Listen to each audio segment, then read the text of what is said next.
Rules of practice. Appreciation of evidence. In order to arrive at a just conclusion with regard to the guilt or innocence of the accused, the evidence on record has to be properly and carefully weighed and valued. The evidence adduced may be direct or circumstantial. It may present a true picture or a false or a distorted one.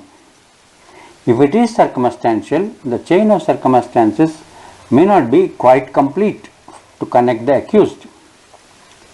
The oral evidence may be biased, interested, exaggerated, purchased, perjured, tutored, etc.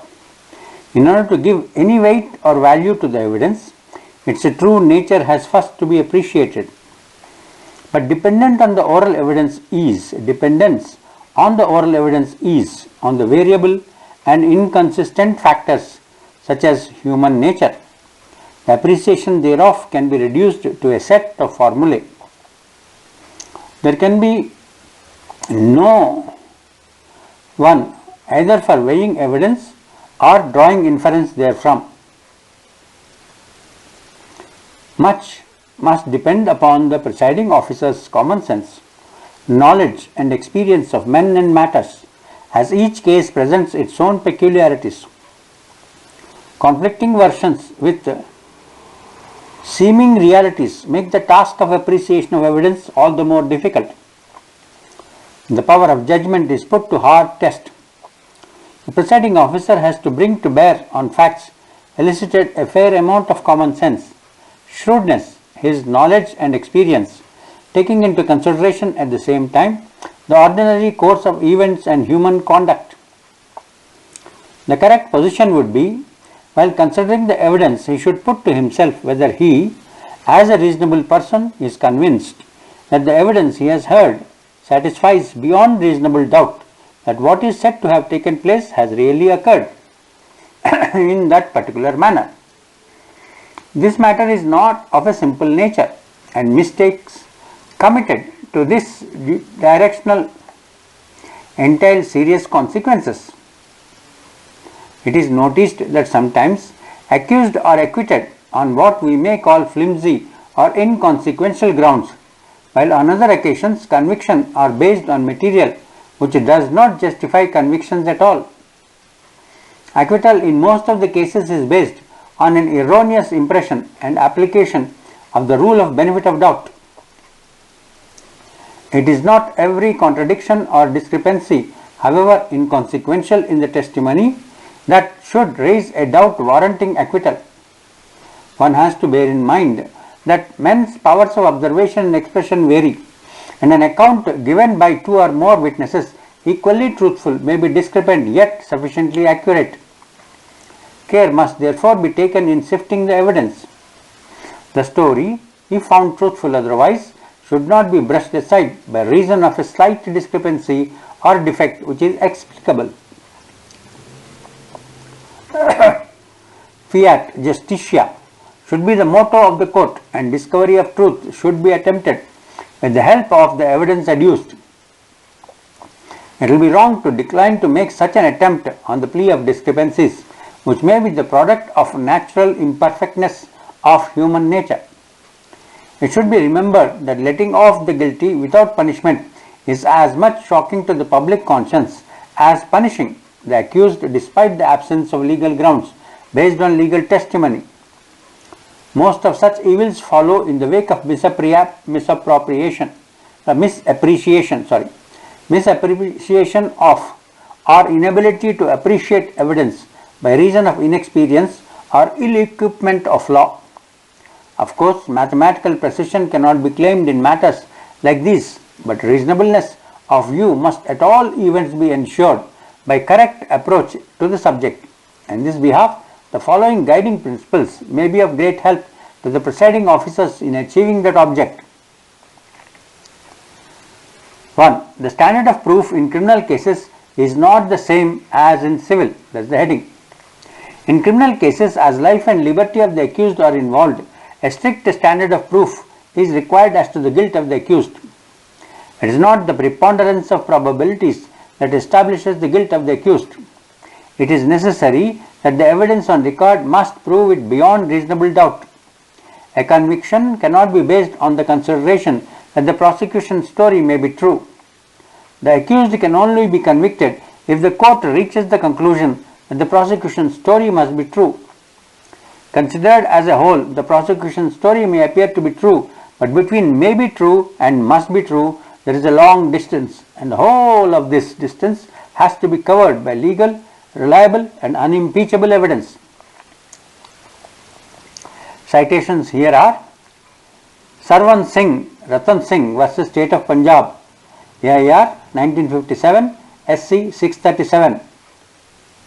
Shiva Basappa Rayappa Channali, Henry, AIR 1959, Mysore 47. If the evidence on record establishes the truth of the charge and satisfies the reason and judgment of the court, such evidence must be taken to have proved the charge beyond reasonable doubt, justifying conviction. The law always requires that the conviction should be certain and not doubtful. Otherwise, no man can be safe. The burden of proving the guilt of the accused is upon the prosecution. Upon such proof as is adduced, if there is a real and reasonable doubt as to his guilt, the accused is entitled to the benefit of the same. The defense evidence does not come up for consideration at all, as the prosecution has not discharged its onus of proving. If the prosecution's story is weak, it cannot gain strength from the weakness of the defense evidence. It should stand by itself. Then again, where the circumstances of a case point to the conclusion that the accused committed the offence, but at the same time there is also a reasonable probability raised by the state of evidence which is compatible with his innocence, there is no justification for the conviction of the accused. The accused must be acquitted. But where the burden of proof relating to an issue in a case is on the accused, the standard of proof required of him is not the same as is required from the prosecution. The accused need not establish his case beyond reasonable doubt. It is enough if he shows that the preponderance of probability is in favor of his case. What is thus required of him is the standard of proof required in civil cases. Citation is V.C. Jingon versus State of UP, 1966, SC 1762. Thus, where the accused person claims exemption under a general exception or a special exception under the penal law, it will be sufficient if he succeeds in proving preponderance of probabilities. Citation is Harbhajan Singh versus State of Punjab, 1966, SC 97. In fact, in case he pleads the right of private defence, even if the evidence read as a whole, both of the prosecution and the defence, leaves the court in doubt that the circumstances are such that the accused may have a right of private defence, the accused is entitled to that benefit of doubt. Second heading, extraneous factors and elements must always be kept out of mind while judging or determining that guilt. The determination of guilt must be based on legal evidence brought on record and not on outside material. The position of the accused in public life, his status or rank, the interest which the general public takes in the case, the publicity which the case is receiving in the local press or media, or the sensation or a stir it may have caused, all these are definitely elements which are extraneous to the case and should never be allowed to affect the judgment of the court in any manner. Citation is Palvinder Kaur versus State of Punjab, AIR 1952, SC 354. Likewise, the magistrate should never import his own knowledge of facts or of the character of the witnesses into the case, nor refer to matters which come to his knowledge from other sources. Personal impressions should not find place in judicial orders. He should not be moved by the hearsay evidence either, and should not allow it to be brought on record. Third heading, evidence should be weighed but not counted. Section 134 of the Evidence Act enacts that no particular number of witnesses is required for proof of any fact. The evidence of witnesses indeed has to be weighed and tested, whatever their numerical strength be. The conscience of the court should be satisfied as to the guilt of the person before he can be convicted. It is the probative force and the value of evidence and not the sheer numerical strength of the witnesses which determines the guilt of any accused. If the case against the accused rests on the evidence only of a single witness to do crime and his testimony is entitled to full credit, that evidence would be sufficient to sustain a conviction. The question of corroborative evidence would not then arise at all. Thus, the evidence of a single witness would be in law warrant conviction if it is true and above reproach or suspicion and does not suffer from any infirmity or taint. The citation is Vadivelu Tevar versus State of Madras, AIR 1957, SC 614. The same principles which apply to proof apply equally to the disproof, and even as guilt of an accused may be proved by a single witness, his innocence also may be accepted in the testimony of a single reliable witness, even though a number of other witnesses not so reliable may have testified to his guilt. Fourth heading: evidence must conform to ordinary human conduct, natural course of events, and probabilities of the transaction. Conform is CONFORM. The object of hearing evidence is to enable the court to form its belief in the truth or otherwise of the alleged occurrence and of the guilt of the accused in doing it. This it has to do by evaluating or correlating the various facts in the evidence on which the proof of guilt is made to rest. The occurrence and commission thereof by the accused are two essential facts, the truth whereof is to be discovered. The discovery of any fact can be had either by direct perception or by inference. The courts have, of necessity, to infer the truth or otherwise from the testimony of the persons who are said to have knowledge thereof by direct perception. But whether their testimony is worthy of acceptance has to be judged regard having had to the circumstances under which they observed the state of their observations, whether casual, disturbed or distracted, their power of observance, the elasticity of their impressions, facility of description, and possible lapse of memory. Allowance also must be made for possible distortion of the story and even lying. In order to ensure that the testimony accords with facts and contains the whole truth, it has to be necessarily subjected to scrutiny. It is capable of being tested as there is cosmos and not chaos in the universe of facts. All the facts of the universe are consistent with one another. There is order, regularity, and system in the interrelation of facts. There is indeed a logical sequence in them as of cause and effect. Their interrelationship is so close that one fact can be traced out with the help of the other. It is therefore possible to reach the truth by process of reasoning on the strength of the facts known which have logical connection therewith.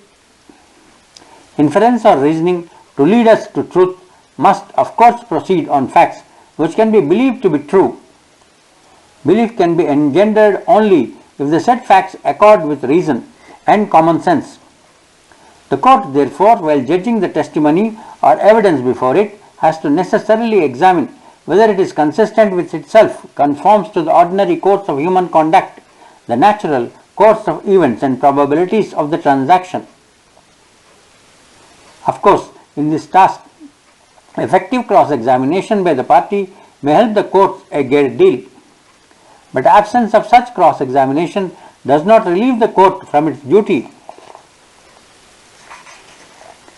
to test the evidence. The court has to undertake its task even though the witnesses are not effectively cross-examined by the party or his counsel. It cannot, in this behalf, afford to act mechanically. It has to subject the evidence to strict scrutiny. In weighing and evaluating the evidence, the presiding officers are bound to call in and their knowledge and experience of life in discovering the truth. The citation is Chaturbhanj Pandey versus Collector Raigad, AIR 1969, SC 255 at page 257. The evidence of a witness shall be regarded with suspicion if it does not accord with the probabilities of transaction to which he deposes. It should certainly be rejected when it is not consistent with itself nor conforms to the natural course of events or ordinary human conduct. This principle in the appreciation of evidence is of paramount importance. Fifth heading, in judging the credibility of the witnesses, the demeanor of the witnesses, their position, character and antecedents also ought to be taken into consideration. In judging the truth or falsehood of the testimony of the witnesses, regard must also be had to the factors such as demeanor of the witness, their position, character and antecedents, and their possible and probable motive for giving evidence. The demeanor of a witness under examination, if minutely and skillfully observed, would give an important clue as to the nature of his evidence. Indeed, Section 280 of the CRPC casts a duty on a sessions judge or a magistrate to record such remarks, if any, as he thinks material respecting the demeanor of any witness whilst under examination. The court thus attaches significance to anything discovered worthy of note in the demeanor and takes care of such impressions are protected from fading away so that the courts may be in a position to eventually act upon them. But making a notice of the demeanor, the trial court keeps the impression fresh in the memory. The appellate court also will not miss this important feature in estimating the value of the evidence by reason of record. Of course, the remarks contemplated are remarks in relation to unfrank, suppressive and evasive replies of the witness, or as to other demeanor in the manner of his speech or otherwise, which has a bearing on the question how far his evidence can inspire confidence in the court. The presiding officer, however, has to be cautious in making remarks or judging the credibility of the witness on the basis thereof. Before he can make use of them, he has to certainly make considerable allowance for the unaccustomed situation in which the witness is placed and the impressions which such a situation are calculated to make upon his mind. Certain particular features noticed may as well sprung from the state of agitation and embarrassment under a searching cross-examination or novelty of the position in which the witness is placed or his constitutional nervousness. Nevertheless, if the demeanor is minutely and skillfully observed, the eye, the tone, the voice and the mouth may reflect the state of his mind and will give a valuable clue to a skillful observer to come to the conclusion whether he can be said to be a witness of truth or not. If while making a statement he takes him to think about the materiality of his evidence and the effect of his answer will produce on the case and gives an evasive reply or answers a question put to him with great hesitation, the evidence that he gives may ordinarily be open to much suspicion. The magistrate, however, has to be very cautious in noting his demeanor in drawing an adverse inference against his bona fides. It is not unusual that the uneducated witnesses or those who are not accustomed to the ways of the court do in their confusion of thought create discrepancies under a severe test of cross-examination. But on that account of their story, if honest and substantially true, should not be rejected.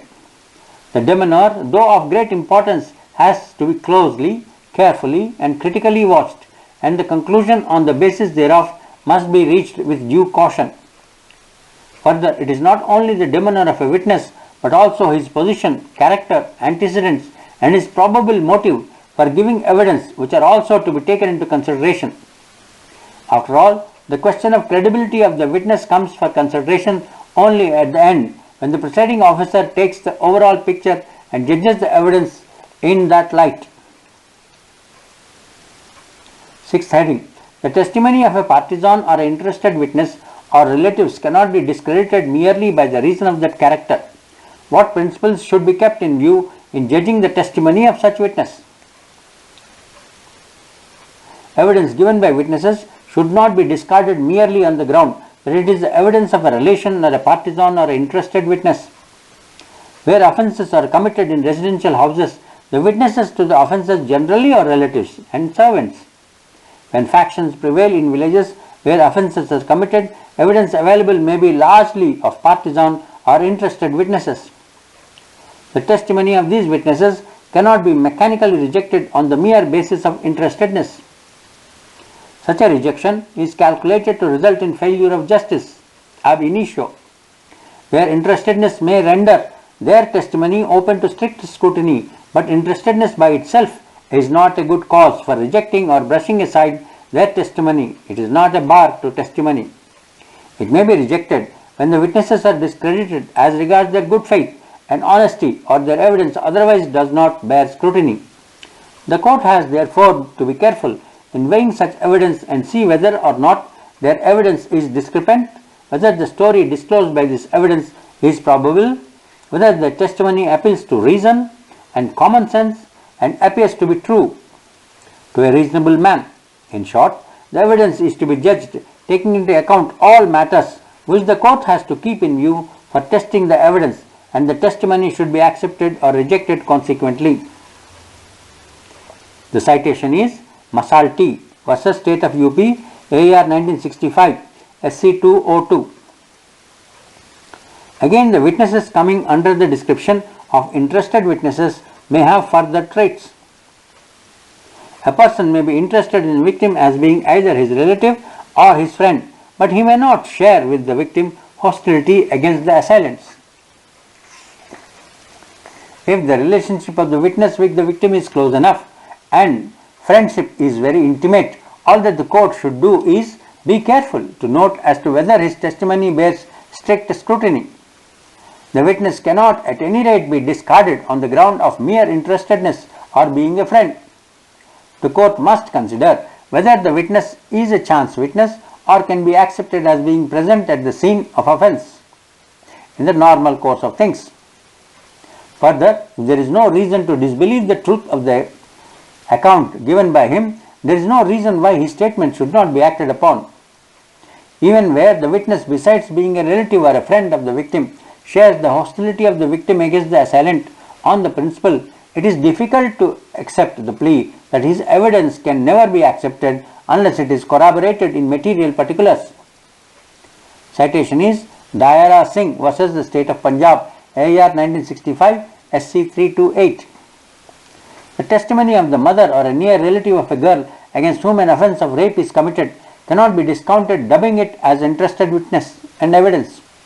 In the absence of sufficient circumstances or motive for giving false evidence such as enmity, ill will, or a grudge against the accused, the testimony of such a witness should be judged on the same footing as that of an independent witness. Even where in the circumstances of the case some corroboration is required, if the girl against whom the offence is committed has complained to such a witness, for evidence is sufficient corroboration.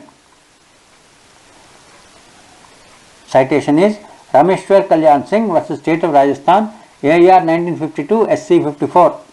A witness is normally to be considered as independent unless he is traceable to a source which is likely to be tainted, and a witness is to be considered to be tainted only if he has been shown to have a reason or motive for implicating the accused falsely, such as enmity or a grudge. Ordinarily, a close relative of the victim would be the last person to screen the real culprit and falsely incriminate an innocent person, and the mere fact of relationship, far from being a ground for suspicion, is often a guarantee of truth. There is no rule of prudence that a relative's evidence requires corroboration, and the fallacy often noticed that there is any such should be clearly dispelled. However, courts must carefully see that out of feelings of relationship, innocent persons are not roped in. Each case must be judged on its own facts. The citation is Dalip Singh versus State of Punjab, AR 1953, SC 364. Next heading, partisan witnesses. In factious cases, the names of the innocents are not often tacked onto the really guilty ones. It is therefore necessary that in such cases the judge should scrutinize the evidence of partisan witnesses with particular care to exclude the danger that out of spite or enmity all the important members of the opposite faction are implicated, so as to destroy them root and branch. It is important that evidence of such partisan witnesses be scrutinized with more than ordinary care, and in particular sweeping statements and wholesale implications should be received with utmost caution. The above principles are well settled. The courts would do well to keep in view the following points relating to appreciation of evidence while considering the evidence of interested witnesses or relatives. 1. The testimony of a close relative cannot be discarded merely because of relationship. In fact, His evidence in a large number of cases would be very material, for a close relative would be the last person to screen the real culprit and falsely implicate an innocent person. The mere fact of relationship, far from being a ground of suspicion or the foundation of a criticism of evidence, is thus often a sure guarantee of truth.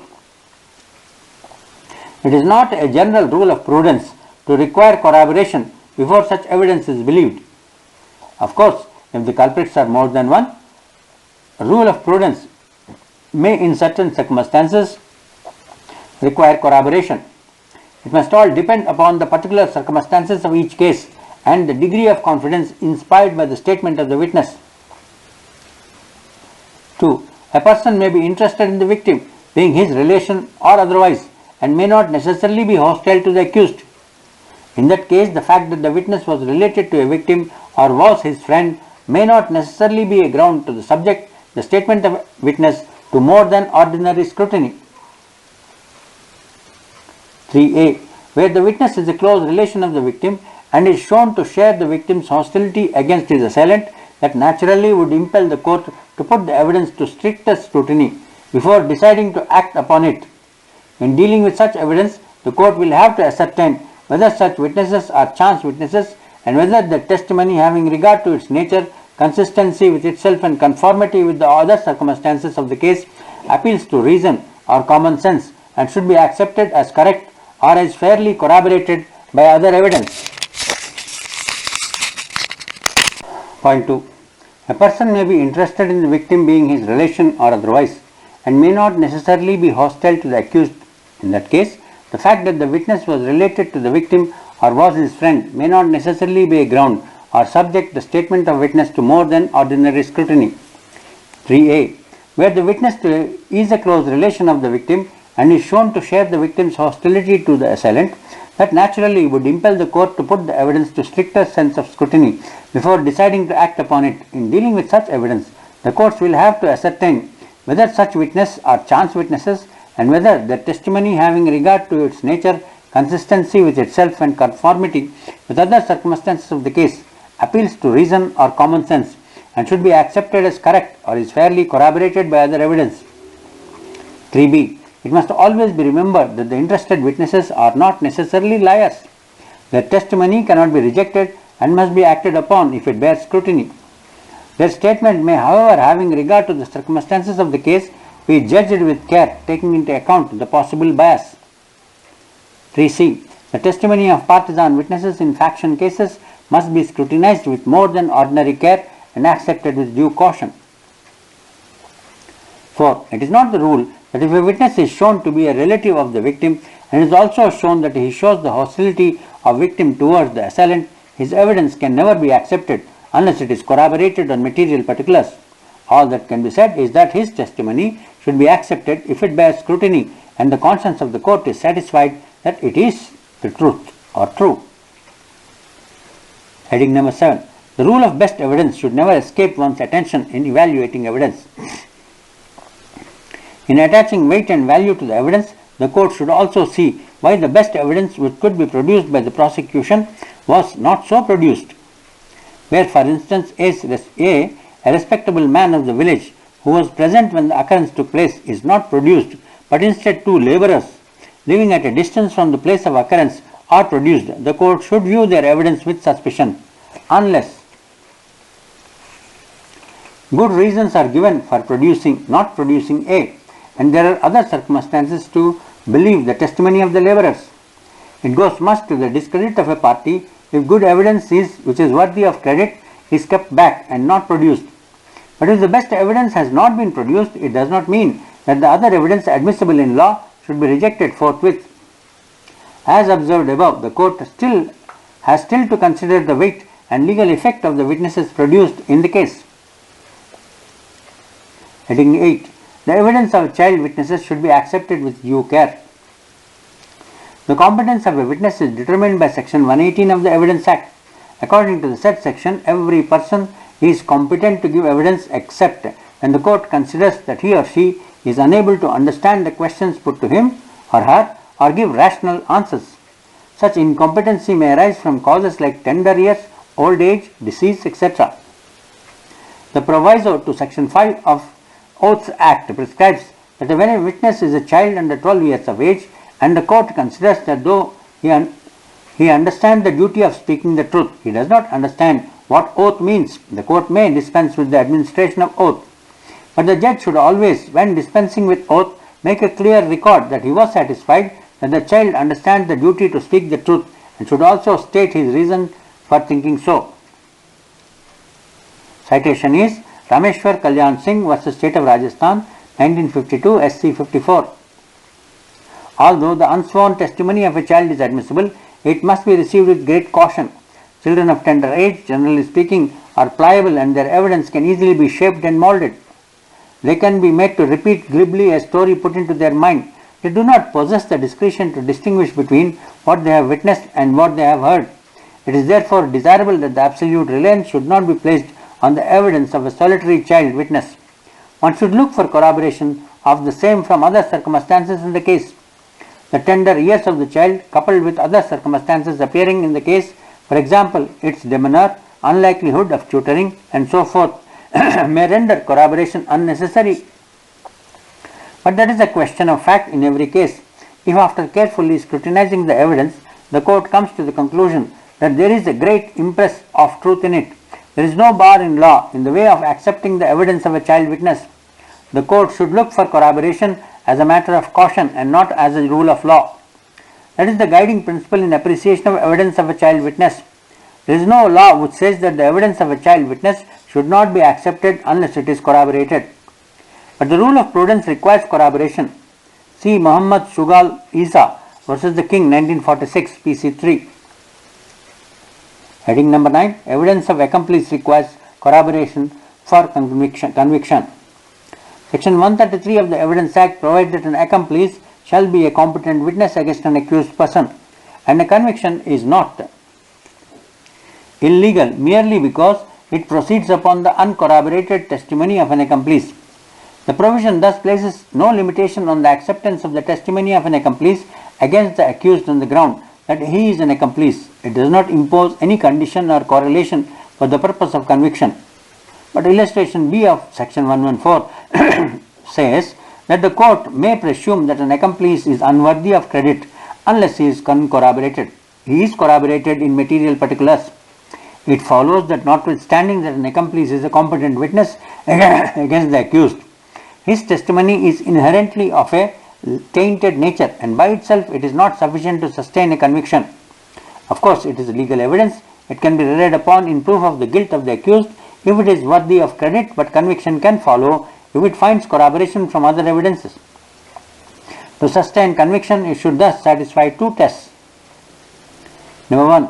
The version must be a reliable account, which means that there is nothing inherently improbable in the story. 2. There must be sufficient corroboration of his evidence before it is accepted or acted upon. Citations are Piara Singh vs. State of Punjab, 1969, SC 961, Sarwan Singh vs. State of Punjab, 1957, SC 637, Lachi Ram vs. State of Punjab, 1967, SC 792, and Seshanna vs. State of Maharashtra, 1970, SC 1330. The nature and extent of corroboration that the court should look to depends upon the facts and circumstances of each case. It is not possible to formulate any rules. However, the following principles are well established. A. Corroboration must be from an independent source. B. Corroboration need not be by direct evidence. It is sufficient even though it is circumstantial in nature. C. Corroboration is required on material particulars and not confirmation of every detail deposed to by the approver. Citation is Bhiva Daulu Patel vs. State of Maharashtra, 1963, SC 599, and Sarwan Singh vs. State of Punjab, 1957, SC 637. D. Corroboration required to the extent stated in both as to the commission of offence and identity of the accused or each one of the accused, as the case may be, as actual participants in the crime. Heading number 10. Nature and extent of corroboration. Wherever it is required by law should always be kept in mind. In all cases where corroboration is required, the nature and extent of corroboration that the court should look to must necessarily vary with the circumstances of each case and also according to the particular circumstances of offence charged. There can therefore be no set formula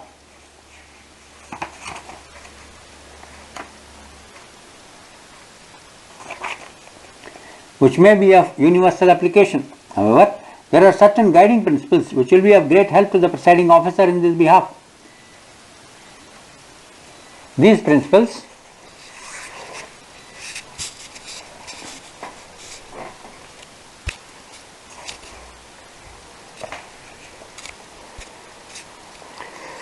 have been succinctly laid down in the citation King versus Baskerville 1916 to KB 658, which is the locus classicus on the subject. One of the important principles according to it is that whenever corroboration is required, what should be looked into is not independent corroboration of every circumstance in the sense that there should be independent evidence which by itself dehorse the testimony of the complainant or the accomplice be sufficient to sustain conviction. As Lord Reading says, indeed, if it were required that the accomplice should be confirmed in every detail of the crime, his evidence would not be essential to the case. It would merely be confirmatory of other and independent testimony. All that is required is that there must be some additional evidence rendering it probable that the story of the accomplice or a complainant is true and it is reasonably safe to act upon it. The second principle is that the corroborative evidence must not only make it safe to believe that the crime was committed, but also must in some way reasonably connect or tend to connect the accused with it by confirming in some material particulars the testimony of the accomplice or complainant that the accused had indeed committed the crime. This does not, however, mean that the corroboration as to identity must extend to all circumstances necessary to identify the accused with the offence. It is nevertheless essential that there should be independent evidence which will make it reasonably safe to believe that the witness's story and that the accused was the one among those who committed the offence. The reason for the part of the rule is that a man who has been guilty of a crime himself will always be able to relate the facts of the case, and if the confirmation be only on the truth of that history without identifying the persons, there is really no corroboration at all. It will not at all tend to show that the party accused participated in it. The third principle is that the corroboration must come from independent sources or sources other than the tainted. Ordinarily, therefore, the testimony of one accomplice would not be sufficient to corroborate that of another. But of course, the circumstances may be such as to make it safe to dispense with the necessity of corroboration, and in those special circumstances, a conviction would not be illegal.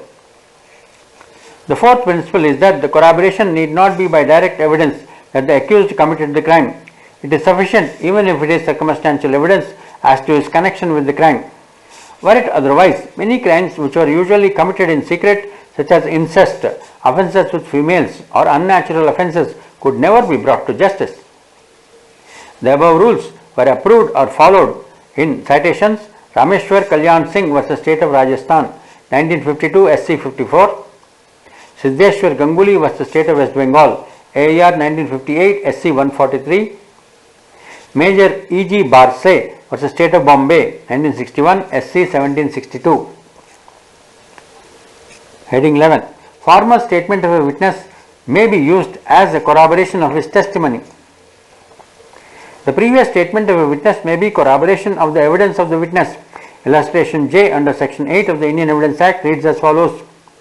The question is whether A was ravished.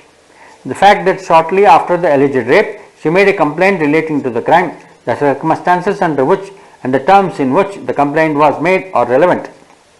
Thus, the previous statement of a female who is ravished is admissible under Section 8 of the Indian Evidence Act by way of the conduct of the party. The question is whether such a statement may be proved to corroborate the subsequent testimony as to the same fact. In this regard, Section 157 of the Indian Evidence Act reads thus: in order to corroborate the testimony of a witness, any form or statement made by such witness relating to the same fact at or about the time when the fact took place or before any authority legally competent to investigate the fact may be proved. Thus, according to this section, any former statement made by a witness may be proved to corroborate his testimony provided the conditions laid down therein are satisfied. One of the conditions is that the former statement must have been made at or about the time when the fact took place. At or about the time would mean as early as can reasonably be expected in the circumstances of each case. Citation: Rameshwar Kalyan Singh versus State of Rajasthan, 1952, SC 54. In that case, a girl who was raped told her mother about the incident about 4 hours after it occurred. The reason for the delay was that the mother was not at home when the girl went there. When the girl went home, she lay down and went to sleep, and when her mother returned from field at about 4 p.m., she told her mother what had happened. It was held in that case that a former statement of the girl was made at or about the time when the act took place, when the fact took place. Heading number 12. The probative value of evidence of the complainant or the prosecutrix in sexual offences. A woman who has been raped is not an accomplice to the crime of rape. She is the victim of an outrage. If the woman gave her consent, there is no offence unless she happens to be a married woman, in which case consequences of adultery may follow. But it is not a crime still. It is only a ground for divorce. In the case of a girl below the age of consent, her consent will not matter so far as the offence of rape is concerned. In all sexual offences, including unnatural offences, the evidence of the complainant or the prosecutrix has to be treated with caution. Though the complainant or the prosecutrix is not an accomplice, and though corroboration is not essential before there can be a conviction, the necessity of corroboration must be present to the mind of the judge, and in case of trial by jury, there must be an indication by this charge to the jury about the necessity of corroboration of such evidence, though such corroboration may be dispensed with in the particular circumstances of a case where it is safe to do so. When the child on whom the sexual offence is committed is of a tender years and has no opportunity of being tutored, having regard to her demeanour, corroboration may be dispensed with. Citation: Rameshwar versus State of Rajasthan, 1952, SC 54. Siddheshwar Ganguly versus State of West Bengal, 1958, SC 143. Heading 13. The value of evidence of trap witnesses in cases relating to bribery. In cases relating to bribery, sometimes in order to entrap the persons receiving the bribe, the persons offering the bribe produce currency notes before the police authorities or executive magistrate. After some marks are made on the currency notes, the same are handed over to the person receiving the bribe and he is entrapped and caught. In some cases, the police officers and executive magistrate themselves provide such money. The point for consideration is whether the evidence of the witnesses of the raiding party and the officer is to be treated as that of an accomplice. The persons who under compulsion offer money to the person receiving bribe cannot be said to be an accomplice. They are in the nature of only partisan or interested witness. Their evidence cannot be rejected on the ground of absence of independent corroboration. Their evidence has to be judged by the same standard as the evidence of other partisan or interested witnesses. Case citation: State of Bihar versus Basawan Singh, 1958, SC 500. Ramanlal versus State of Bombay, 1960, SC 961. The inexpediency of employing magistrate as trap witness has been stressed upon in various cases. In Brennan versus Peake, 1947 to All ER 572, Goddard CJ made the following observation: I hope the day is far distant where it will become a common practice in this country for police officers to be told to commit an offence themselves for the purpose of getting evidence against someone. This point was again stressed upon in Ramjanam Singh versus State of Bihar, 1956, SC 643. It was observed in page 651, the very best of men have moments of weakness and temptation, and even the worst times when they repent of an evil thought and are given an inner strength to set Satan behind them. And if they do, whether there is because of caution or because of their better instincts or because some others has shown them either the futility or the wickedness of wrongdoing, it behoves the society and the state to protect them and help them in their good resolve not to place further temptation in their way and start afresh a train of criminal thought which had been finally set aside by them by self-competence. The inexpediency of employing magistrate as a trap witness cannot be resolved into an inflexible rule that their evidence should be totally rejected in the absence of independent corroboration. Citation is the State of Bihar versus Basavan Singh, 1958, SC 500. 14th heading. The value of evidence of a person seeing the commission of a crime and not giving information of it to anyone else. A man who sees the perpetration of a crime and does not give information of it to anyone else cannot be regarded in law as an accomplice. But there can be no doubt that the evidence of such a man should be scanned with much caution, and the court must fully be satisfied that he is a witness of truth, especially when no other person was present at the time to see the crime or murder. Though he is not an accomplice, the court would still require corroboration on material particulars, as he is the only witness to the crime, and that it would be unsafe to hang the accused on his sole testimony unless the court feels convinced that he is speaking the truth. Citation: Vemireddy Satyanarayana Reddy versus State of Hyderabad, 1956, SC 379. Heading 15. Contradictions and discrepancies have to be carefully judged how far they are material. The duty of the court is to discover the truth and to find out whether the accused is guilty or not. It has to reach its conclusion in this behalf on the basis of legal testimony or the evidence brought before it. This evidence may be direct or indirect. It may be based on perceived facts or inferred facts. Facts based on direct observation are perceived facts. What may be inferred from the facts known by a process of thinking or reasoning or inferred facts. Even the perceived facts come before or to the knowledge of the court by way of testimony of persons who say they have seen them. This testimony cannot be free from certain natural defects. To start with, human observation itself has its own imperfections. It cannot possibly cover all particulars of incidents at one time. It is not therefore free from possibility of mistake. Mistakes again may be of observation or they may be of description. The version coming before the court besides cannot be free from mistakes of memory and what is more of possibility of careless reporting or deliberate lying. The amount of confidence which has to be placed on legal testimony based on observation must therefore be judged by reference to various factors such as the subject matter, that is nature of the occurrence, 2. The time of observation, 3. Whether the observation is casual or deliberate, 4. The type of mind of the observer, 5. The state of mind at the time, 6. The possibility of elaboration and distortion of the facts perceived, 7. The length of time that elapsed between the observation and the recording of testimony, and 8. The amount of corroboration from other observers, and 9. Whether the testimony is consistent with the probabilities of the transaction.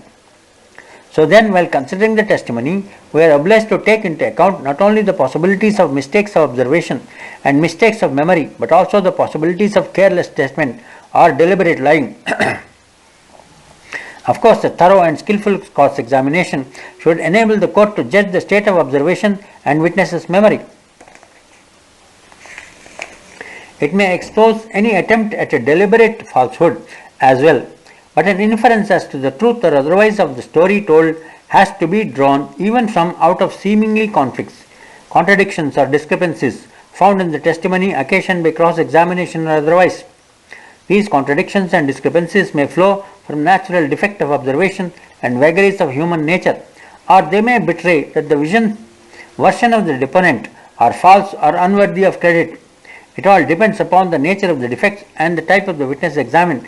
It must be remembered that the contradictions and discrepancies are natural and inevitable as the testimony of even truthful witnesses. There can be discrepancies of truth as of falsehood. It all depends upon the natural causes thereof. While minor discrepancies cannot be of any consequence, contradictions in the statement of witnesses cannot be lightly passed over as they seriously affect the credibility of the witnesses. Discrepancies of minor character are generally those which are attributable to inattention to all the details or the elasticity of human impressions, men's varied powers of observation and expression. A version given by two persons in relation to same incident, though sufficiently accurate, may not be free from discrepancies. It is not possible for any two persons to observe all the minutest details of the occurrence with equal care. Their power of appreciation or expression also differ. The discrepancies, therefore, both as a result of inattention to detail and due to natural tendency to exaggerate or belittle are but natural and inevitable. Indeed, the absence of such discrepancies may, in a large number of cases, be attributable to tutoring. So then, when the evidence is discrepant or exaggerated, allowance has to be made for the idiosyncrasies of the class from which the witnesses are drawn, their powers of observation, strength of memory, and facility of description with a discount of possible bias or prejudice. Citation is Taylor on Trial or Cases, page 86. This is a book. The discrepancies may sometimes be due to confusion of thoughts. When the witness is subjected to severe test of cross-examination, such a defect will be more prominent in cases of persons who are not accustomed to the ways of courts or are nervous. Certainly, these factors have to be borne in mind while evaluating the evidence of the witnesses. While contradictions on material points cannot be easily ignored, as they affect the truth of the story, not much importance should be attached to minor discrepancies. These discrepancies may not be merely in relation to the details of the occurrence, but also to the time and date or day of occurrence as well. As a matter of fact, the time and date as given by most of the witnesses are approximate, and there ought to be great margin for honest error. It is not possible for the witness to give the exact time in relation to each instance of that incident. They may not have watches with them, and even if they have, they may not be closely note the same, being wholly absorbed in the observation of the incident. Even though they may at times remember the date, when they have to give their evidence after a long interval, failure of memory in this behalf may be inevitable. They will not be able to recall the exact date. Indeed, it is impossible to expect any witness, much less an illiterate witness, to describe the particulars as to the time and distance and the movements of the persons in such scientific detail as to stand the test of calculation. Citation is Nihal Singh vs. State of Punjab, 1965 SC 26. Where a large number of offenders or victims are involved in an offence, it is often not possible for the witnesses to describe accurately the part played by each one of the assailants. In such cases, it is usual to adopt the test that the conviction should be sustained only if it is supported by two or three or more witnesses who give a consistent account of the incident. Citation is Masalti vs. State of UP, 1965 SC 202. Sometimes illiterate witnesses from villages who are dull-witted are unable to separate in their minds what they saw from what they heard, from what the inferences they themselves draw, and from the inferences other persons draw for them. It is due to this inability certain discrepancies creep in their statements. These discrepancies are to be judged carefully. The court has to subject each material contradiction or discrepancy to strict scrutiny and see whether its conscience is satisfied that the witnesses are speaking the truth. The court has always to bear in mind that the benefit of reasonable doubt has to go to the accused where the evidence is conflicting or where there is indication that the false evidence has been introduced. The probability or improbability of the transaction should be taken into account to arrive at the truth. Of course, the rejection of certain specific statements of a witness is not necessarily a ground for disbelieving the whole of his evidence.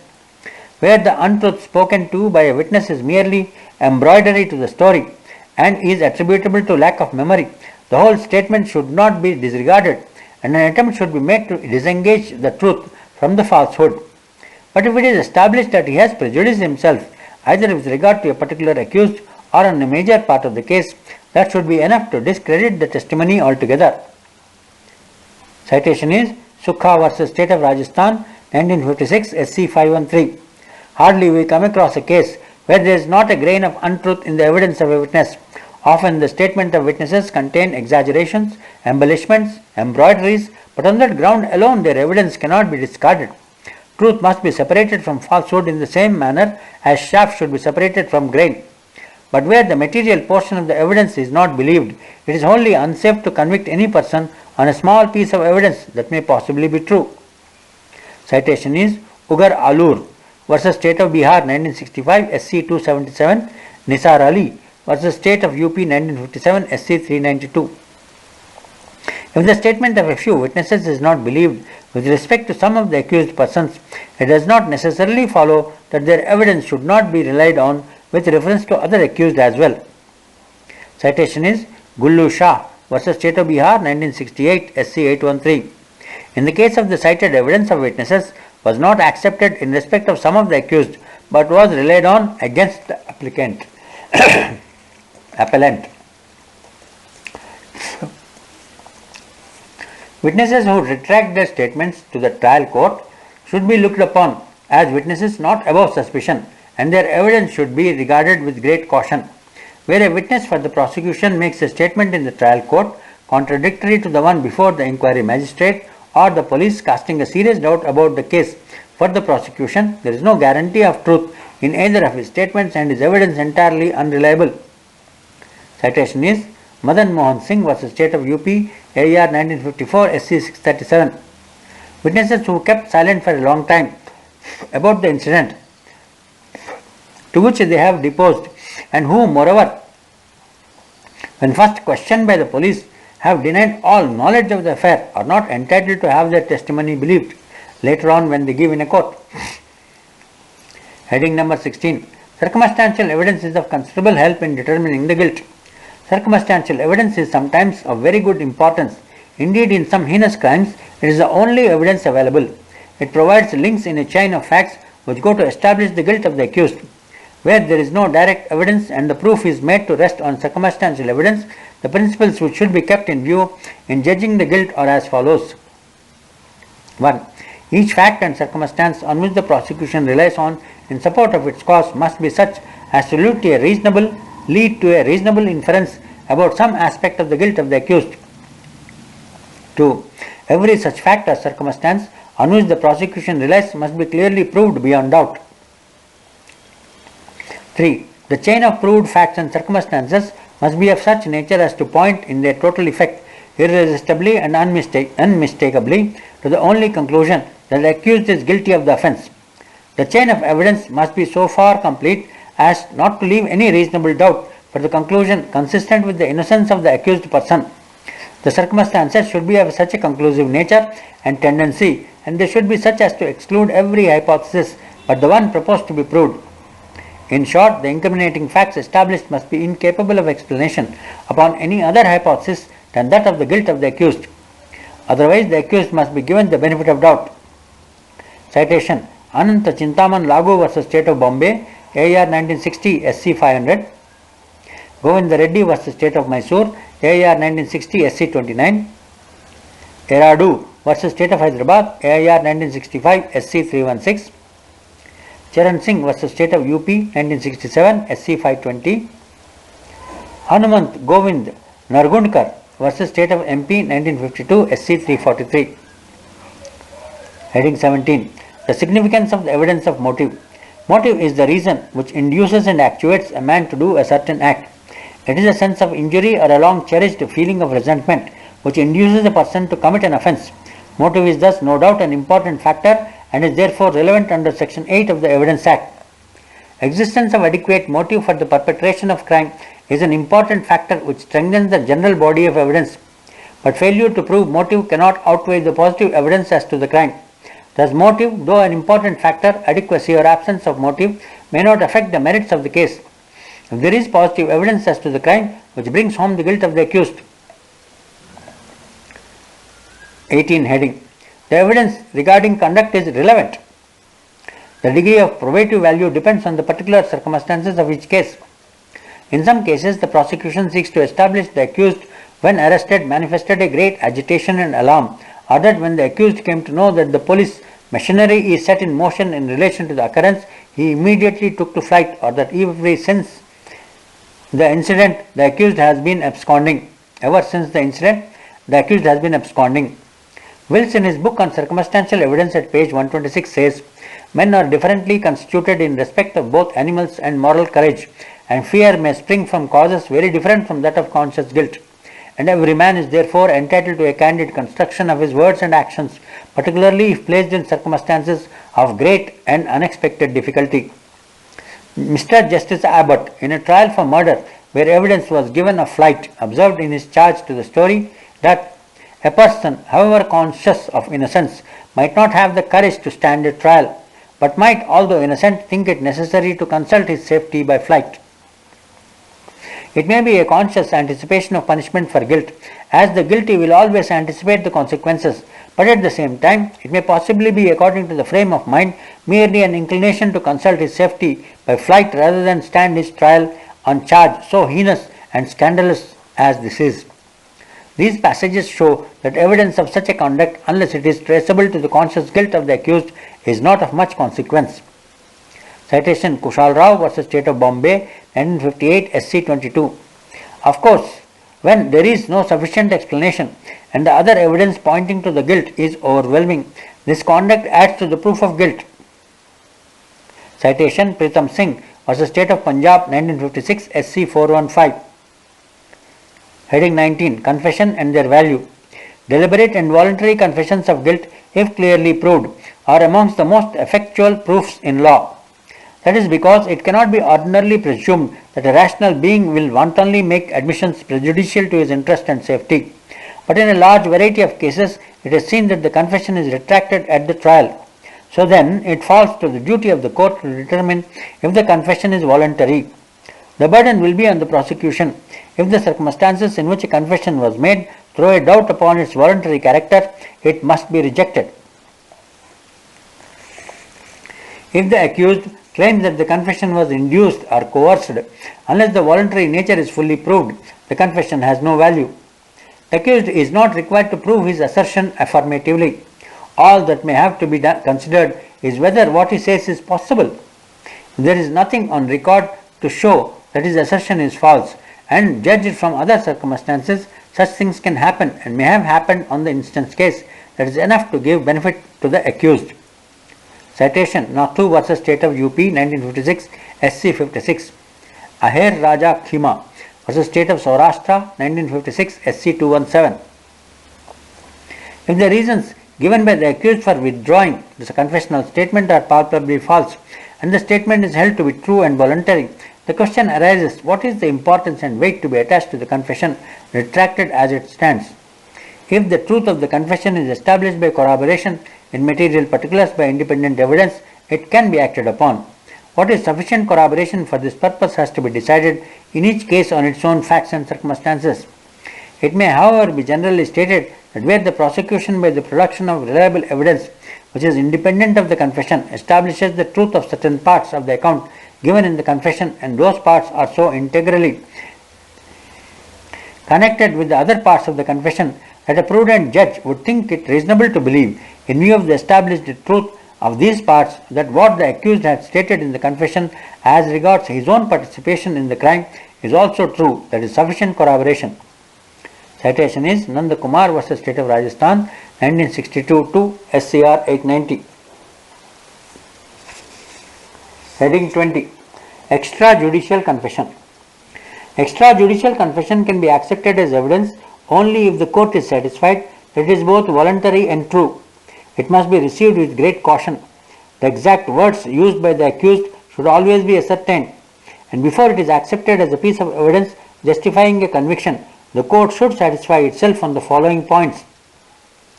Number 1. What were the circumstances under which it was made, or in what manner was it obtained? Number 2. Was the confession made by the accused voluntarily? Number 3. What was the reason for the accused to have confided in the witness who proves it and to have made a clean breast of his actions? Number 4. Did the witness truly understand the sense of what was stated to him, or is there any room for a mistake or a misapprehension?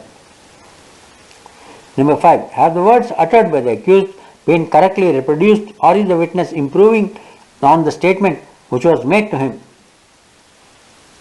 Number 6. Has the witness any personal motive to depose falsely against the accused, or have the police, in their eagerness to prove the commission of a crime, put up that witness to prove a confession? Citation is Ratan Gond vs. State of Bihar, 1959, SC 18. Mulk Raj vs. State of MP, 1956, SC 902. Heading 21. Value to be attached to confessional statement of co-accused. The confession of a co-accused is not evidence under Section 3 of the Evidence Act. It is not required to be recorded on oath, and it cannot be tested by cross-examination. First, the court should altogether exclude such confession from consideration. It must see if there is evidence in the case sufficient to sustain a conviction. If the finding is that there is not sufficient evidence, the matter ends there, and the conviction cannot be upheld even though there is in addition a confession by a co-accused.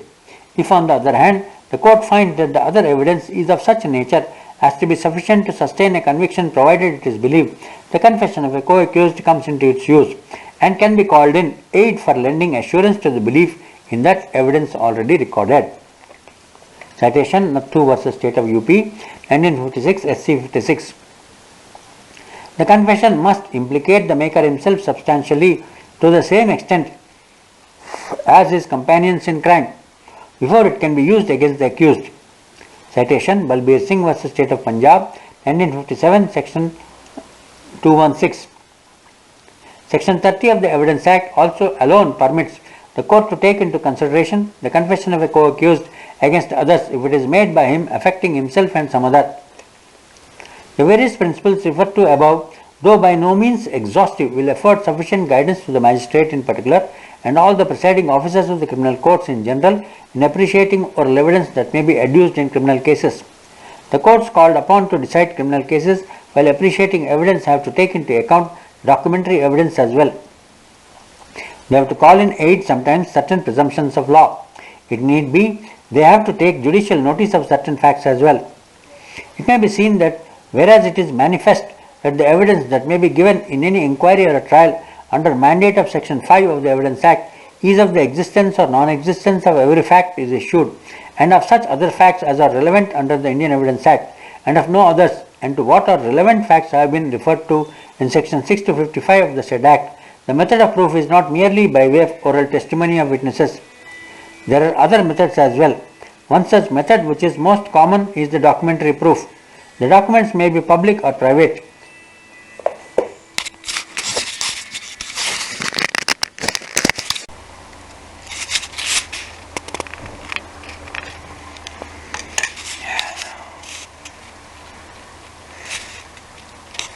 The various principles referred to above, though by no means exhaustive, will afford sufficient guidance to the magistrates in particular and all the presiding officers of the criminal courts in general in appreciating the oral evidence that may be adduced in criminal cases. The courts called upon to decide criminal cases while appreciating the evidence have to take into account the documentary evidence as well. They have to call in aid sometimes certain presumptions of law also. If need be, they have to take judicial notice of certain facts as well. It may be seen that whereas it is manifest that the evidence that may be given in any inquiry or trial under mandate of Section 5 of Evidence Act is of existence and non-existence of every fact in issue and of such other facts as are relevant under Indian Evidence Act and as of no others, and what are relevant facts have been referred to in Section 6 to 55, that is 5 to 55.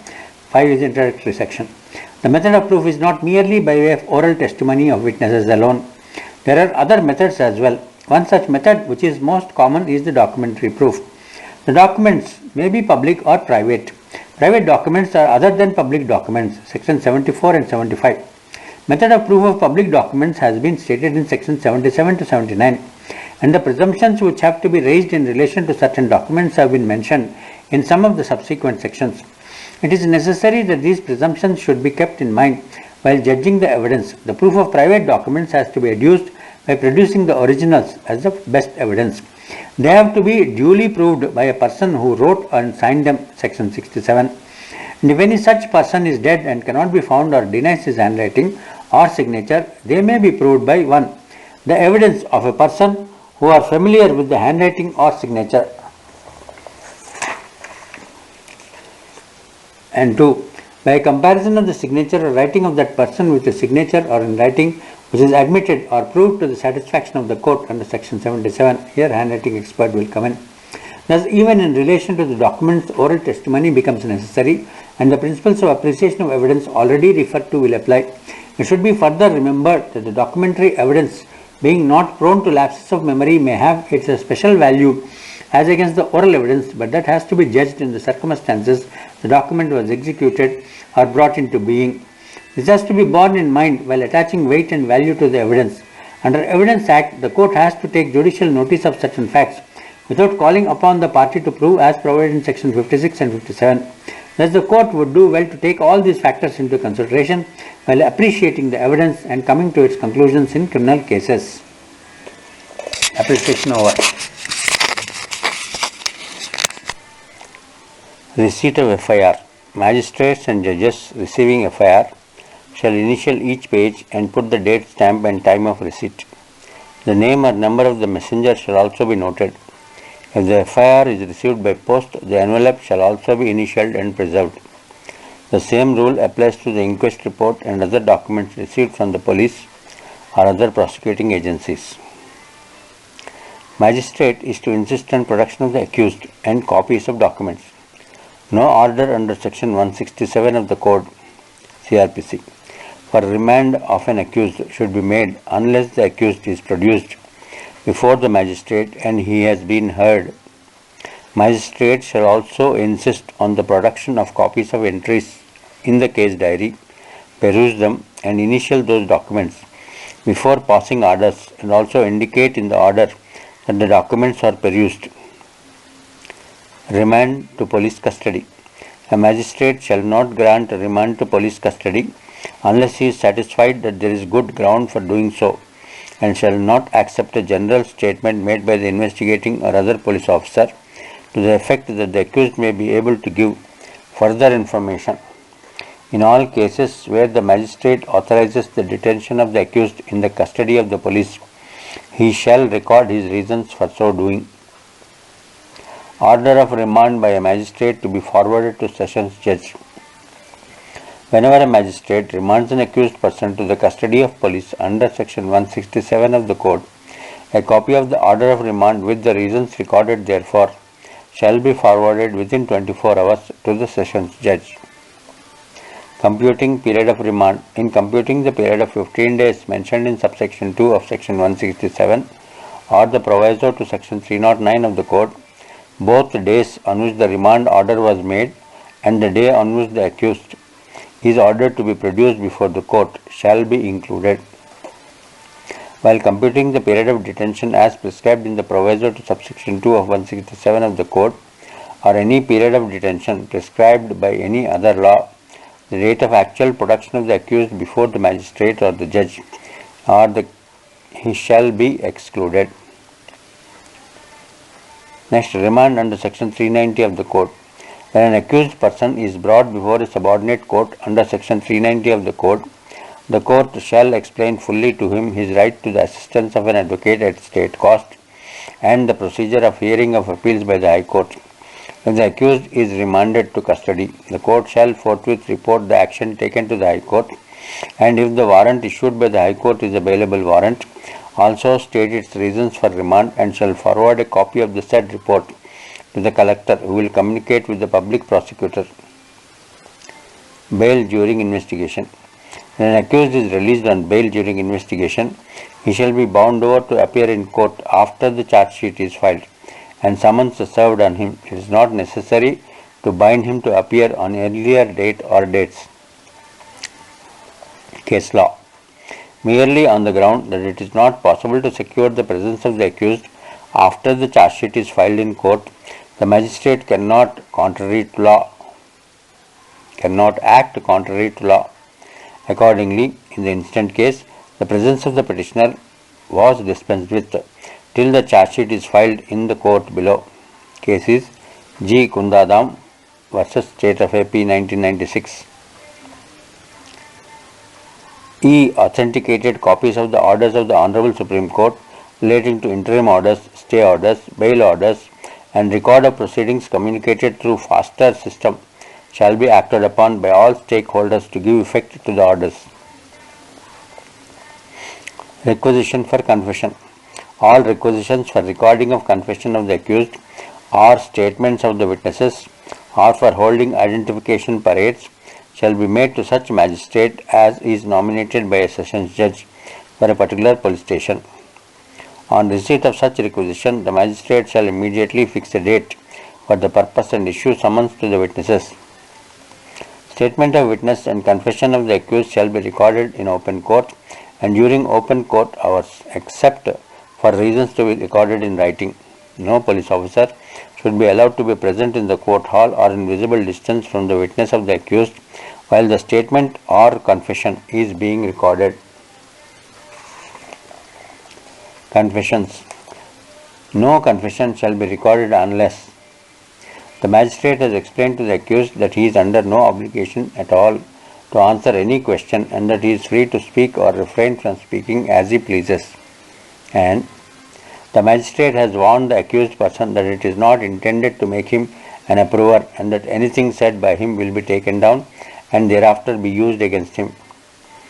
Before recording a statement, the magistrate shall question the accused in order to ascertain the exact circumstances in which his confession is made and the extent to which the police have had relation with the accused before confession is made. The magistrate may usually put the following questions to the accused. When did the police first question you? How often were you questioned by the police? Were you detained anywhere by the police before you were taken internally into custody, formally into custody, and if so, in what circumstances? Were you urged by the police to make a confession? Have the statements you are going to make been induced by any ill treatment, and if so, by whom? Do you understand that the statement which you are about to make may be used against you at your trial? These questions and any others which may suggest to themselves and the answers to them shall be recorded by the magistrate before he records the accused statement and shall be appended to the memorandum of prescribed by section 164(3) of the code. The magistrate shall add to the memorandum a statement in his own hand of the grounds on which he believes that the confession is voluntary and shall note the precautions which he took to remove the accused from the influence of the police and the time given to the accused for reflection. If the magistrate has any doubt whether the accused is going to speak voluntarily, he may, if he thinks fit, remand him to a sub-jail before recording the statement, and ordinarily the accused shall be withdrawn from the custody of the police for 24 hours before his statement is recorded. When it is not possible to expedient to allow so long a time as 24 hours, the magistrate shall allow the accused at least a few hours for reflection. The statement of the accused shall not be recorded, nor shall the warning prescribed in para 1 of this rule be given, nor shall the question prescribed in para 2 of this rule be asked in the presence of a co-accused or of the police officers who have arrested him or produced him before the magistrate or who have investigated the case. Dying declaration. While recording a dying declaration, the magistrate shall keep in view the fact that the object of such declaration is to get from the declarant the cause of death or the circumstances of the transaction which resulted to death. Before taking down the declaration, magistrate shall disclose his identity and also ask the declarant whether he is mentally capable of making a declaration. He should also put simple questions to elicit answers from the declarant with a view to knowing his state of mind, and should record the question and answers, signs and gestures together with his own conclusion in the matter. He should also obtain, whenever possible, a certificate from the medical officer as to the mental condition of the declarant. The declaration should be taken down in the words of the declarant as far as possible. Magistrate should try to obtain from the declarant particulars necessary for identification of the accused. Every question put to the declarant and every answer or sign or a gesture made by him in reply shall be recorded. After the statement is recorded, it shall be read over to the declarant and his signature obtained thereon, if possible, and then the magistrate shall sign the statement. Case law. Abuses cannot amount to abetment unless something more is done in pursuance of the said act of abuses. This Rule 33 prescribes only putting of signatures of the deponent, but not of taking thumb impression or toe marks by the magistrate on the dying declaration. The matter in the instant case was placed before the Chief Justice through Registrar Judicial for proposing necessary amendment to Rule 33. Case Srinivasulu vs. AP 2004. Identification parades. In conducting the identification parade of suspects, the magistrate shall observe the following rules. The police should send a requisition for holding identification parade by the magistrate as nominated by the sessions judge. On such requisition, the magistrate shall conduct the identification parade as expeditiously as possible. Where bail application is pending for the release of the accused or on being informed so by the police officer, the magistrate shall as far as possible for a date earlier to the date of arguments on the bail application and hold the identification parade. Wherever possible, privacy should be secured for the parading away from public view, and all the unauthorized persons should be strictly excluded from the place. If jail officers are present at parade, they shall be kept in view of the magistrate all the time, and they shall not be allowed access either to the witness who have to be summoned for the identification or to the persons assembled at the parade. The witnesses who have been summoned for the parade shall be kept out of the view of the parade and shall be prevented from seeing the prisoners before he is paraded with the others. Before a witness is called upon to identify the suspect, he should be asked whether he admits prior acquaintance with any suspect whom he proposes to identify. He shall also be asked to state the marks of identification by which he can identify the suspect. Each witness shall be fetched by a peon separately.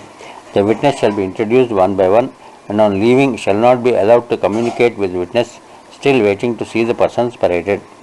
Every circumstance connected with identification, including the act, if any attributed to the person who is identified, shall be carefully recorded.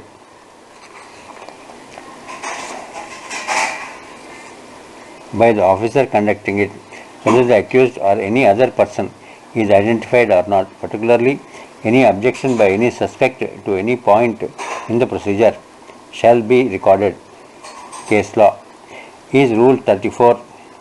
It is not stated that the suspects and non-suspect must be in a ratio of 1:5. It should be left to the discretion of the magistrate, and he shall only choose sufficiently large number for mixing up some suspect with non-suspect. Case is Rapari Lakshman and others versus State of AP 2004. It is well settled law that the identification proceedings cannot be a substantive evidence. It can be used only for corroboration or contradiction purpose. Under Rule 34, each witness shall be fetched by a peon separately and introduced one by one, and on leaving shall not be allowed to communicate with the witness who is still waiting to see the persons paraded. Hence, in instant case, using a jail constable was held certainly objectionable and contrary to Rule 3. Case Bommidi Mallikarjuna versus State of AP.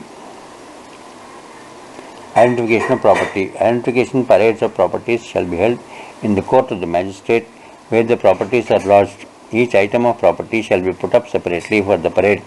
It shall be mixed up with 4 or 5 similar objects. Before calling upon the witness to identify the property, he shall be asked to state the identification marks of his property. Witness shall be called upon in one after other, and on leaving shall not be allowed to communicate with the witness not yet called in.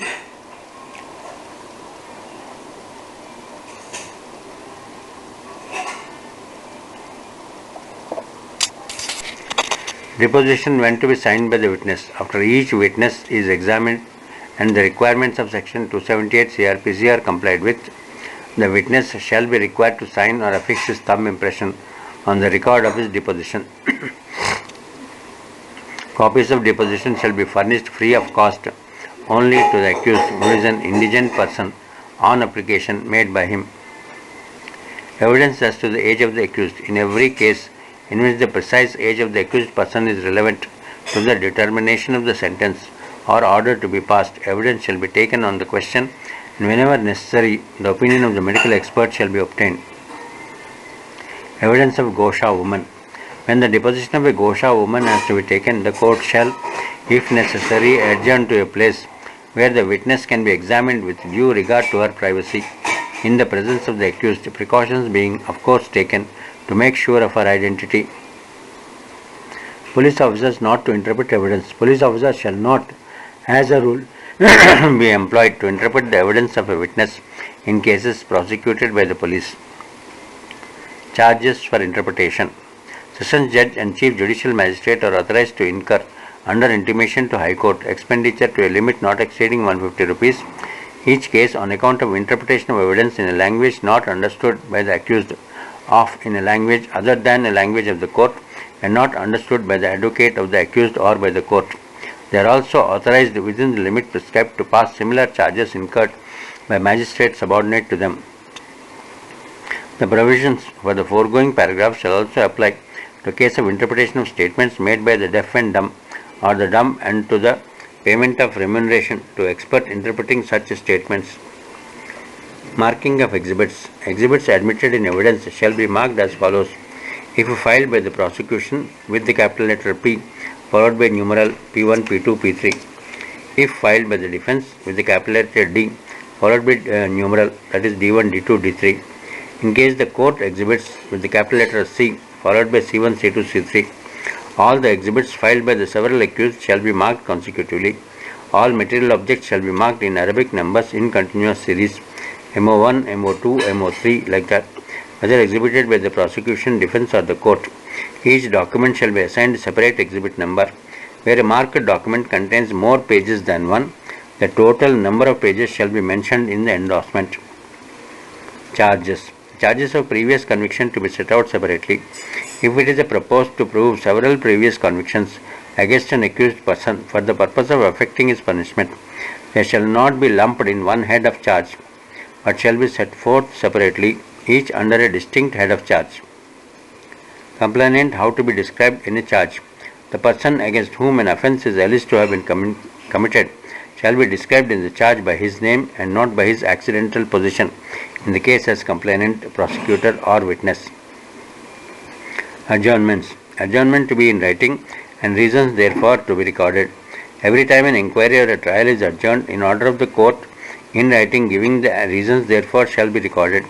The reason for which an adjournment can be granted may be either the absence of a witness or any other reasonable cause, as stated section 309 of the Code. Adjournment shall not ordinarily be granted in order to give time to the advocates to prepare their address to the court, as this will lead to unnecessary delay in the disposal of cases. Order of remand to be endorsed on the warrant. When a case adjourned, there shall be a written order of remand. It may conveniently be made by the judge or magistrate endorsing his signature on the warrant of commitment under which the prisoner is brought up with the words remand until dash. Sentences. Short-term imprisonment generally undesirable. Short-term imprisonment are undesirable. Before passing such sentence, court should consider whether provision of Probation of Offenders Act or section 360 of the Code could not appropriately be applied in favor of the accused. Imprisonment in default of fine. In awarding sentence of imprisonment in default of payment of fine, regard shall always be had to the economic status of the accused, and the sentence shall be so regulated as to induce him to pay them and not to evade such payment. When an accused is sentenced to pay fine with imprisonment in default of such payment, he shall be allowed reasonable facilities for payment of the fine. The calendar in such cases shall contain information in the columns for remarks as to the payment of fine and the order passed to facilitate such payment. Judgments. No abbreviation in judgments. Abbreviations shall not be used in judgments or orders. How witness shall be referred to. Witnesses shall be referred to by their name or ranking as PW, DW, etc. And if the witness are not examined but cited in the charge sheet, they should be referred by their names and not by the numbers allotted to them in the charge sheet. Tabular form to be annexed to judgment. The judgment in original decision shall be in the form prescribed in section 354 of the Code, with a footnote or a side note in a tabular form giving in addition the following particulars: columns, serial number, name of police station, crime number of offence, description of the accused, name, father's name, race, occupation, residence and age, date of occurrence, complaint, apprehension, release on bail, commitment, commencement of trial, close of trial, sentence or order, explanation for delay. Only 2 copies in the manuscript of his statement are required, 1 copy for record and 1 for transmission to High Court. The one for record may conveniently be written up in a list to be bound up by way of index with the printed judgments for each year. But in all summons cases, the copy for the record need not be prepared. List of witnesses to be appended to judgment. There shall be appended to every judgment a list of witnesses examined by the prosecution and for the defense and by the court, and also by a list of exhibits and material objects marked. Judgment to specify offence in respect of which sentence is passed. When an offender is convicted of 2 or more offences, it is competent to the court to award more than one sentence. The court shall in its judgment declare in respect of which offence or offences any sentence awarded is imposed. Subsection under which conviction is to be stated. When an accused is convicted under section of the IPC, section 454, which contains subsections with different punishments prescribed for the various offences dealt with, the judgment shall state under which subsection the accused was charged and convicted. Judgment to state whether previous conviction was proved or confessed. When enhanced punishment is awarded on account of previous conviction, it shall appear in the judgment that the previous conviction was charged and proved or confessed. Copies to the prosecution and accused. Copies of judgment shall be given to the accused and prosecution.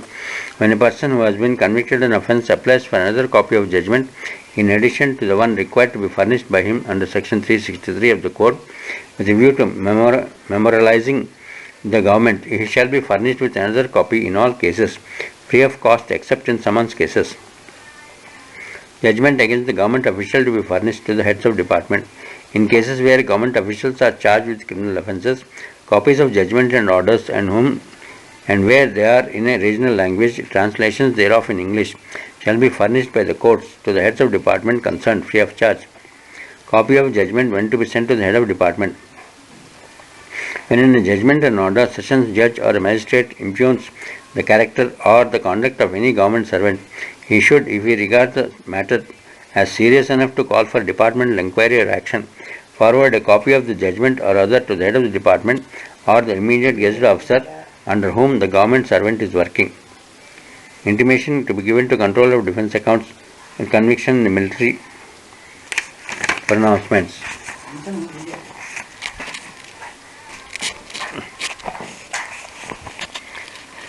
Copies of judgments in food adulteration cases when to be sent to the food inspector. In all food adulteration cases ending in acquittal, sessions judge or magistrate concerned shall supply 4 typed copies of the judgment on plain paper free of cost to the food inspection on their request. Copy of judgment when to be sent to chemical examiner. Sessions judges and magistrates shall forward to the chemical examiner 2 copies of the judgments or final orders in all cases where reference has been made to him. Copy of judgment when to be sent to professor, lecturer in forensic medicine. Sessions judges and magistrates shall forward copies of judgment to professors or lecturers in medical college at Hyderabad, Visakhapatnam, Guntur, Vagara, as the case may be, in which his evidence has been taken. Diary.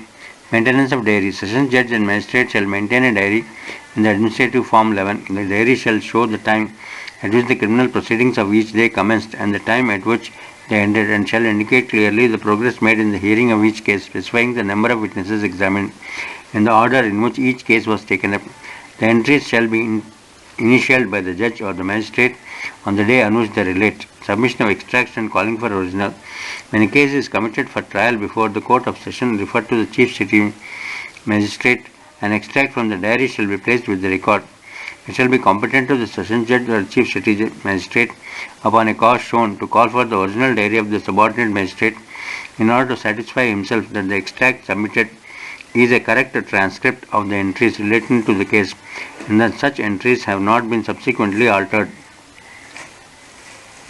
Accused, witness and advocate to sit. The accused may be permitted to sit except when they are examined under section 239, 251 or 313 of the Code, or when they are required for the purpose of identification by the witness.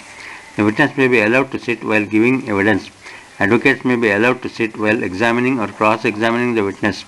Every person shall be required to stand when addressed to by the court and when he addresses the court.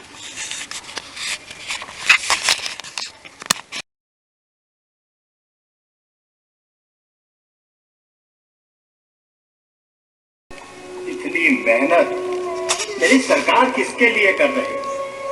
वक्त पड़े ये तुम्हारे कदमों से जमीन भी खींचे। वक्त पड़े ये तुम्हारे कदमों से जमीन भी खींच लेंगे। तुम दिन रात एक करके जिन लोगों के कष्ट हर रहे हो, इतनी मेहनत मेरी सरकार किसके लिए कर रही है? कुछ अच्छा होगा तो हिस्सेदार भी यहाँ तमाम होंगे। कुछ अच्छा होगा तो यहाँ हिस्सेदार भी तमाम होंगे। कुछ गलत हुआ तो गलतियां ही अपने सर कर रहे हो। इतनी मेहनत मेरी सरकार किसके लिए कर रहे हो?